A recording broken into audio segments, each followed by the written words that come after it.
Kasi sa investigasyon, nangyari ang pagnanakaw sa bahay ng negosyante habang nagbabakasyon ito. Nalaman na lang kasi ng biktima na nanakawan siya pag uwi niya. Puwersahan umunong sinira ng mga magnanakaw ang pintuan ng bahay. Umaasa naman ng negosyante na mahuhuli ang mga nanloob sa kanyang bahay habang patuloy na iniimbestigahan ng pulisya ang insidente. Gulat ako, diniklara niya gold coins. Gold coins? Oo, eh. Meron siyang gold coins. Ano daw siya, negosyante, no? At syempre, para sa security niya rin. Hindi siya nag-iwan ng Hindi na siya bantay. nagpakilala. Pwede rin inside job. Hindi, wala sila. Nasa, I Pati think, yung- out of bantay. family. Mga kasambahay, gano'n. Kaya nga, sinasabi Kalala. baka daw inside job. Okay. Ayaw na lang niya sabihin. Kasi, walang, kumbaga, yung mismong mga, ano nila, walang Forcible, force, ano. no? Meron dun sa main door daw, parang sinira. Pero yung the rest, alam na alam kung saan kukunin. Saan nakalagay yung mga alahas. Sa ibang balita, mahigit 240,000 krimeng na itala sa buong bansa sa taong 2011. At bagamat napakarami nito, pagmamalaki ng Philippine National Police, mahigit 20% na itong mas mababa kumpara noong 2010. At halos kalahati raw sa bilang ng mga krimen noong 2009, tumaas din daw ang mahigit 10% sa nakalipas na taon kumpara noong 2010 ang crime solution efficiency o ang mga krimen na nakilala, nasampahan ng demanda at naipakulong ang mga salarin.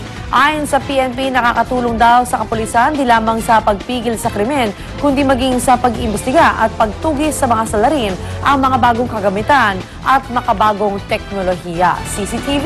Diyos ko. Sarap sana makarinig ng mga zero crime rate. Sana may solution din. Meron din sa Batanes. Batanes! Batanes! Sa Batanes! Malala, Batanes lang. Sa Batanes din. Bibilib ako kung yung pumatay kay Edwin, nahuli niyo. Oo nga, ano? Sa taon na yun. Edwin Ramos. Sa taon na yun. Di ba may warat Wala naman? pa rin. Wala pa rin. Pero kilala na tukoy siya, di ba? Oo. Hinahanap May na picture, May picture pinakalan, din. mahanap din. Nurse yun ha, graduate. Nursing graduate. Hanap din yan. At samantala, nagsimula na akyatin ng Pinoy mountaineer na si Romy Garduce ang pinakamataas na bundok sa Antarctica. Ito ang Vinson Massif na may taas na may 16,000 feet habang 21 kilometers at lapad na 13 kilometers. Base camp pa lang 7,000 feet na ang taas at umabot na sa negative 32 degrees Celsius ang temperatura doon. Mula base camp, nakarating na nitong weekend si Romy kasama ang kanyang team sa Camp 1 na may taas na 9,600 feet. Matapos ang isang araw na pahinga, tumuloy sila sa Camp 2 na may elevation naman na 10,000 feet. Pero bumalik muna sila sa Camp 1 para magpahinga. Ngayon, target nila makabalik sa Camp 2 at dumiretso sa High Camp na matatagpuan sa pagitan ng Vinson Massif at Mount Shin na may taas na 12,400 feet. Mula dito, aabutin na nila ang tuktok ng Vinson Massif. Good luck! Good luck, Romy! Saka ilang kilo ang dala nila sa gabi pa lang. Oo, pagkahat. Ano yung suot nilang damit pa lang eh, di ba? Tapos yung Yung bigat damit ng pa dala lang nila. eh. 30 kilos or something. Ang dami na. Nagpa-practice sila dito na nagdadala sila ng Making mabibigat so eh. much. Tubig. Kasi yung base camp, ini-imagine ko sobrang siya komportable. Hindi. I'm sure hindi. Kanya-kanyang tayo, Yung parang no? feeling ko may coffee machine siya. Yung parang feeling ko gano'n pag sabi May mo base heater. camp. Oo, may akala ko heater. parang may house Hindi talaga. Hindi yata siya gano'n. Okay naman si Romy, nakakapag-tweet pa eh. Oo nga. okay. Nakagawa pa nga daw ng snowman eh. Hindi pa naninigas Ang yung bagal mga na daliri. bago niya ano hinlalaki na. Totoo yan Totoo yan. Sobrang lamig. Ano-anong letters yung napipindot sa laki? Sa kapal siguro. No? Saka sa, siyempre, di ba, tigas ng kamay mo. Good luck, Tito. Ay, curious, ano kinakain nila dyan? Paano yan? May mga May baon sila. Yata sila ng high energy High food, protein. high protein, Kailangan mga talaga. bars siguro. Ulam ng araw, Baka sabi ng nila. chocolate. Ay, yung mga chocolate Mga yata. chocolate, ganyan. Para sa... So, bawal ang mabigat na tao. Oo, pero di sila maghahalo-halo dyan. Ay, hindi. Ang lupit mo. Grabe ka, iba. Sayang Baklase ka. Alright, balitang abroad naman po tayo. Malaundoy na ulan ang tumama sa pagsisimula ng taon sa Brazil. Ayon sa mga report, bumuhos ang mahigit isang buwang dami ng tubig ulan sa loob lang ng 2 araw. Bunsod dito maraming lugar sa southeastern Brazil ang sinalanta ng matinding pagbaha at landslide. Sa ngayon, inaalam pa ang dami ng mga naging biktima ng baha at ulan. Nangangamba ang mga Brazilian na maulit ang nangyaring landslide at flash flood noong isang taon na dulot din ng matinding ulan kung saan 900 ang nasawi at libo-libo ang kinailangang lumikas. Kung sa Brazil wala ng problema nila, sa Southern Australia naman, sakit ng ulo doon ng matinding init. Tinamaan sila ng heat wave na nagdadala ng temperatura umabot sa mahigit 40 degrees Celsius. At dahil sinabayan pa ito ng pag-ihip ng mainit at tuyong hangin, Patuloy din po pagdami ng grass fire sa iba't ibang lugar doon. Bukod sa mga tao, apektado na rin ang matinding init ng mga hayop sa Adelaide Zoo, kung saan ikinasa ang iba't ibang paraan upang malamigan naman ang mga hayop gaya ng mga koala. Ginamitan sila ng mist spray, ayan o, habang ibang hayop naman pinapakain ng nagyayelong prutas. Kanya-kanyang problema, kundi baha. Sobrang init na. Heat wave Uy, in fairness, ang sarap ng yelo niya. May cucumber pa sa loob, Oo nga pwede natin. Thoughtful. Samantala, ito naman po, napuno naman ng yelo ang Harbin City sa northeastern China. Yan po ay para sa muling pagbubukas ng kanilang sikat na Annual Snow and Ice Festival. Puspusan na po ang paghahanda sa mga ice sculpture at kahit hindi pa formal na binubuksan ang festival, marami na rin ang namamasyal doon na gustong makaiwas sa dagsa ng tao. Mahigit kalahating buwan ang inilaan para mabuo ang 600,000 square meters na ice and snow world na ginamitan ng libo-libong toneladang yelo at niebe.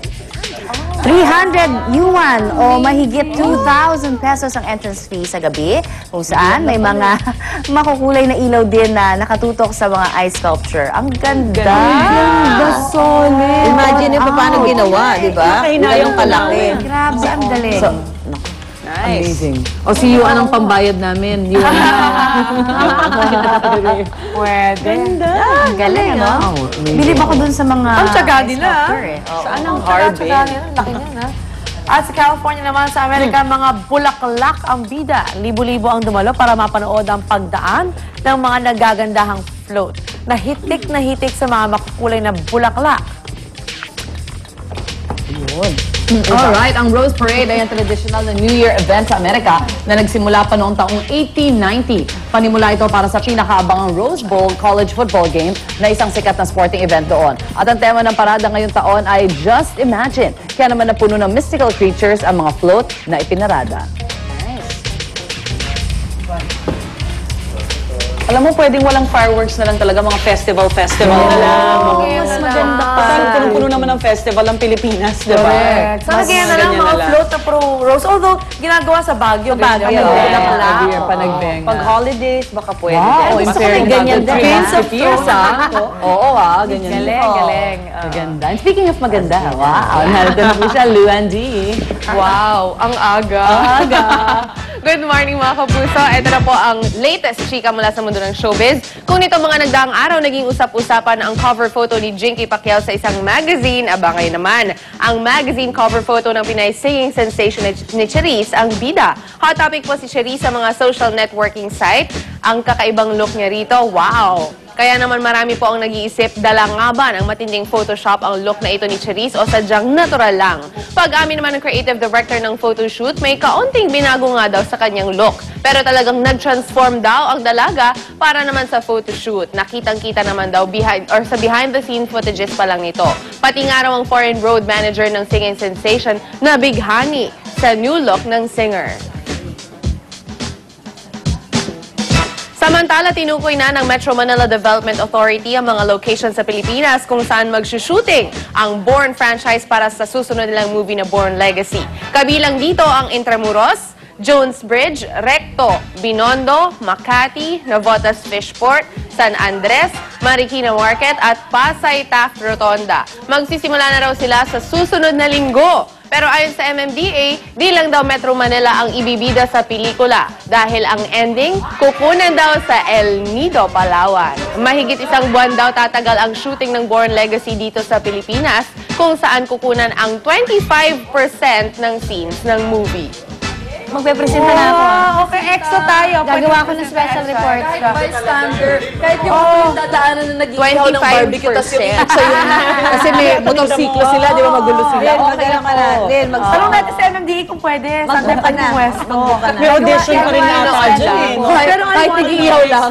Pero ito na lang yun. Maraming Mag-audition na tayo, kahit magkakaroon ng extra. problema sa traffic sigurado. And for sure. Pero manonood tayo pagka lahat Bawal ng ang traffic. usi yata pag gano'n malalayo eh. Pero sino kayang cast member ang pupunta rito? Jeremy Renner ba? Oo, yung bida ba mismo? Alam ko kasi si ano mismo hindi pupunta rito eh. Sino? Si yung artista yan mismo. Si Rich of... Ay, Yung Matt limon? Damon. Ay, wala din na siya kasama sa Salvi eh. Kaya hindi siya pupunta. Yan ang rason. Alam mo, ito na. Pupunta ka sa... kausapin mo si Chairman Tolentino. Tayo ng special report. Guesting, unang hirit.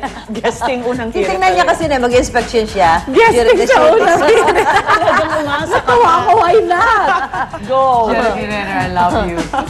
Okay, mga kapuso.